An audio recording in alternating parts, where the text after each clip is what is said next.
আজ যে মাছের ঝোলটা আপনাদের সাথে শেয়ার করছি সেটা মেনলি কিন্তু মেথি ফোড়ন এবং বয়েল টমেটো পিউরি করে করেছি। চলুন তাহলে দেখে নিই আর কি কি ব্যবহার করব। পাবদা মাছগুলোতে আগে নুন ছড়িয়ে দিচ্ছি, অল্প একটু হলুদ ছড়িয়ে দিলাম, কাঁচা সরষের তেল দিয়ে দিলাম, সবকিছু দিয়ে মাছটাকে মাখিয়ে নিচ্ছি।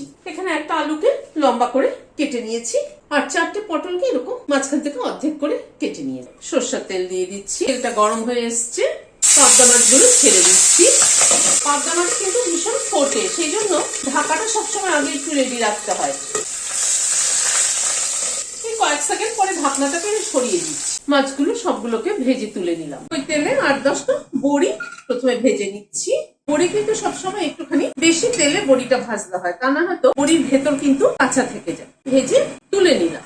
গ্যাসের ফ্লেমটাকে একদম কমিয়ে হাফ চামচ মতো মেথি ফোড়নে দিলাম। মেথির পরিমাণটা একটুখানি বেশি দিতে হবে এবং মেথিটাকে খুব ভালো করে ফ্রাই করাতে হবে যাতে মেথির গন্ধটা ভালো মতো আসে। এবার আলুগুলোকে প্রথমে দিয়ে দিলাম, মিনিট খানেক একটু নাড়াচাড়া করে নিলাম। তারপরে পটলটা দিয়ে দিচ্ছি, নুন ছড়িয়ে দিলাম, হলুদও ছড়িয়ে দিলাম, আলু পটলটাকে ভালো করে ভেজে নিলাম। মাছের ঝোলে যদি সবজি দেওয়া হয় তাহলে কিন্তু সেই সবজিটাকে একটু ভালো করে ভেজে নিতে হয়। এখানে 1 ইঞ্চি মতো একটা আদার টুকরো আর একটা কাঁচা লঙ্কা পেস্ট করে নিয়েছি, সেটা দিয়ে দিলাম। সেটাকে দিয়ে একটুখানি নাড়াচাড়া করে নিচ্ছি। টমেটো সেদ্ধ করে সেটা পেস্ট করে নিয়েছি, সেটা দিয়ে দিলাম। এখানে 2টো টমেটো আছে। আজকে কিন্তু মেনলি মাছের ঝোলটা মেথি ফোড়নে টমেটো সেদ্ধ দিয়ে মানে টমেটোর পিউরি দিয়ে করা হচ্ছে। এইভাবে করে দেখবেন, মেথি ফোড়নে এবং টমেটোর পিউরি দিয়ে মাছের ঝোলটা ভীষণ ভালো হয়। গুঁড়ো মশলার ব্যবহারটা খুব যৎসামান্য করুন। হাফ চামচেরও কম ধনের গুঁড়ো, হাফ চামচেরও কম জিরের গুঁড়ো, রোস্টেড জিরে ধনের গুঁড়ো, খুব সামান্য পরিমাণে একটু কাশ্মীরি রেড চিলি পাউডার, নুন দিয়ে দিলাম পরিমাণ মতো, হলুদ দিয়ে দিলাম পরিমাণ মতো।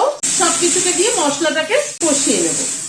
যেহেতু টমেটো সেদ্ধর জলটাও ব্যবহার করে টমেটোটা পেস্ট করেছি, সেই জলেই কিন্তু মশলাটা কষানো হয়ে যাবে, আর আলাদা করে জল দেওয়ার দরকার নেই। মশলা কষানোর সময় মিনিট 2 সময় ধরে মশলাটাকে কষিয়ে নিলাম। এবার গরম জল দিয়ে দিচ্ছি। এই ঝোল একটুখানি পাতলা ঝোল হলেই ভালো হয়। একটু ঢেকে দিচ্ছি, আলু আর পটলটা একটু সেদ্ধ হোক, কারণ পাবদা মাছ তো নরম মাছ, পাবদা মাছ দিয়ে কিন্তু বেশিক্ষণ ফোটানো যাবে। 3-4 মিনিট মতো ঝোলটা ফুটলো, ঢাকাটা সরাচ্ছি, বড়িগুলো দিয়ে দিলাম, মাছটাও দিয়ে দিলাম, মাছটা একটু ঝোলের মধ্যে ডুবিয়ে দিলাম, 2টো কাঁচা লঙ্কা মাথাটা ছিঁড়ে দিয়ে দিলাম, আর খানিকটা ধনেপাতা ছড়িয়ে দিলাম, মিশিয়ে দিচ্ছি, ঢেকে দিচ্ছি। Standing time 5 minute. ভিডিওটা যদি ভালো লেগে থাকে তাহলে একটা লাইক এবং সাবস্ক্রাইব করার অনুরোধ রইল। আজ তাহলে এখানে শেষ করছি। নমস্কার।